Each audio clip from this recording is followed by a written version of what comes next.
कहते हैं कि जैसा हम कर्म करते हैं वैसे ही हमें फल की प्राप्ति होती है।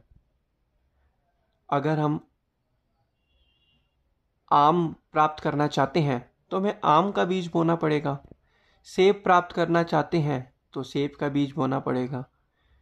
तरबूज प्राप्त करना चाहते हैं तो तरबूज का बीज बोना पड़ेगा।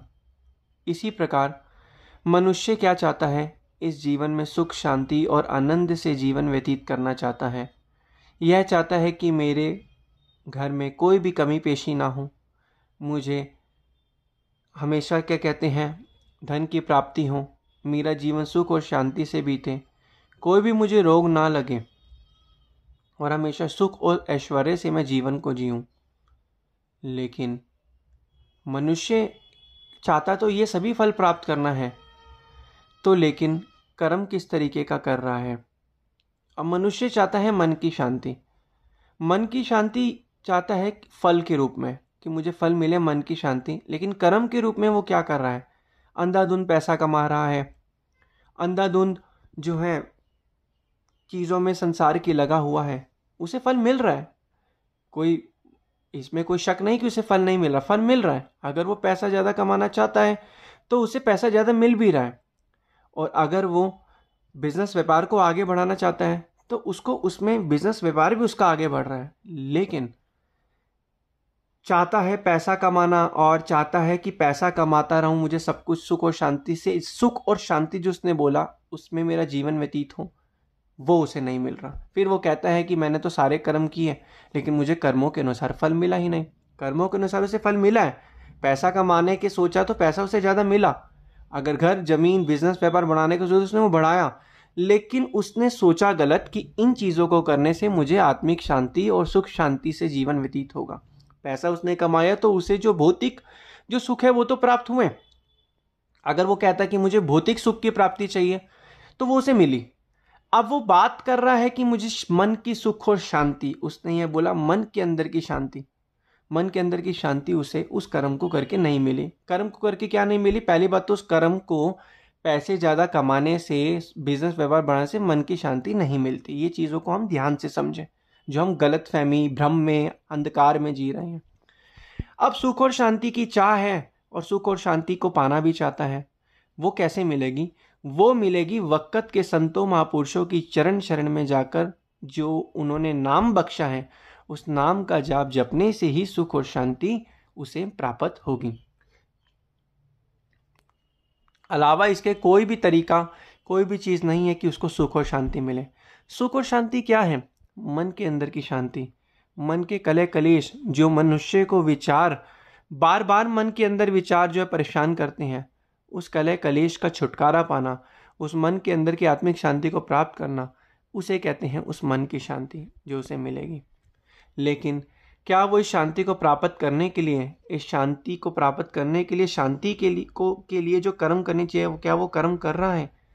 ध्यान से अनुभव किया जाए, जिसको सुख और शांति मिल रही है वो तो वो कर्म कर रहा है मनुष्य। लेकिन जो सुख और शांति जिसे नहीं प्राप्त हो रही, वो और कर्म कर रहा है। लेकिन वो क्या चाहता है कि मैं और पैसा कमाऊं और बिजनेस बनाऊं और मुझे सुख शांति मिलेगी। लोग यही तो गलत फहमी में जीते हैं जीवन की। मेरे पास जब गाड़ी हो जाएगी तब मैं सुख से जीवन व्यतीत करूंगा, मेरे पास जब घर हो जाएगा तो मैं सुख से जीवन व्यतीत करूंगा, मेरे पास जब ये हो जाएगा तो मैं सुख से जीवन व्यतीत करूंगा। तो इतना सब कुछ करने के बाद सुख से जीवन उसने कहाँ व्यतीत किया? वो तो वहीं का वहीं है। लेकिन वक़्त के संत महापुरुष फरमाते हैं, सुख नाही रे हरि भक्ति बिना सुख नाही। सुख कहाँ पर है?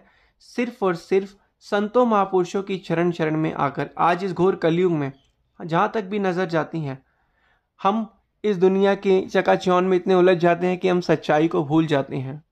लेकिन संत महापुरुष जो इस धराधाम पर आते हैं सिर्फ क्या बताने के लिए, मनुष्य तेरा असली लक्ष्य क्या है इस दुनिया में आने का?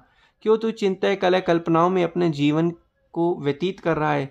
जीवन तो एक सफ़र के रूप में मिला है इस दुनिया में। कुछ समय के लिए आना है और कुछ समय के बाद यहाँ से चले जाना है। और इस सफ़र के अंदर एक कौन सा सफ़र हमें करना है?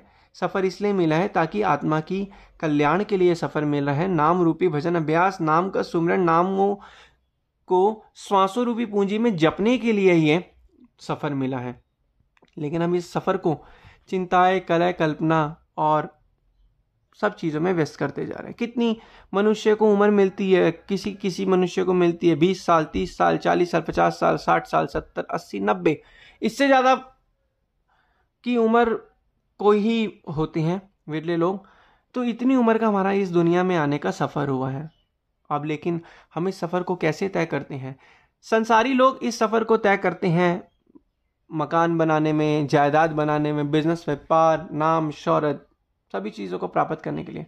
लेकिन संतों महापुरुषों ने कहा है ठीक है, ये चीज़ें प्राप्त हमें अपने कर्मों के अनुसार ही मिलती हैं, लेकिन असली काम जो है मानसिक शांति और आनंद प्राप्त करना, जीवन को सादगी और आनंद से व्यतीत करना, ये असली सुख और शांति और आनंद से जीवन व्यतीत है।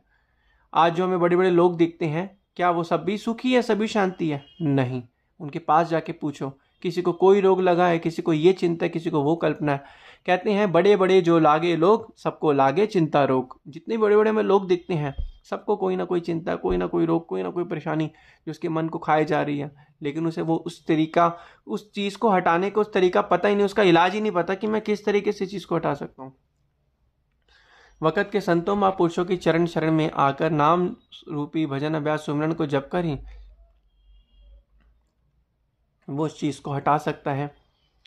इसलिए हमें कहते हैं संत महापुरुष की, किस लिए दुनिया में आया समझा नहीं इस राज को, लग गया रोजी की फिक्र में भूल गया असली बात को। फिक्र रोजी की छोड़ जिक्र कर भगवान का, फिक्र तेरी आप करेगा जिसने जामा दिया इंसान का। कि दुनिया में आने का मकसद ही यही था कि सुख और शांति से जीवन को व्यतीत करना, लेकिन श्वासों की अमूल्य पूंजी को पैसा कमाने, बिजनेस व्यापार को बढ़ाने, सभी चीज़ों के अंदर सुरती फंसाने में लग गया। और अंत समय में यहीं से इस सफ़र को बढ़िया तरीके से तय करने के लिए आया था, नाम रूपी भजन अभ्यास सुमरन करके, लेकिन इस सफ़र को बिना उसके तय करके यहाँ से जा रहा है। महापुरुष मना नहीं करते आप संसार में के काम मत करो, तो कहते हैं आप संसार के काम करो। जब सब काम एक साथ किए जाते हैं तो नाम सुमरन और भजन अभ्यास भक्ति का भी काम साथ साथ करो, सारे काम एक साथ करो। कल को तुम्हें ये अफसोस नहीं होगा कि मैंने ये नाम रूपी नाम जपने का काम एक साथ नहीं किया। कल को ये हमें अफसोस नहीं होगा जब इस दुनिया से जाएंगे। तो इसलिए सारे काम एक साथ, संसार के भी तो हम एक साथ एक ही समय पे बहुत सारे काम एक साथ करते हैं, तो ये काम हम क्यों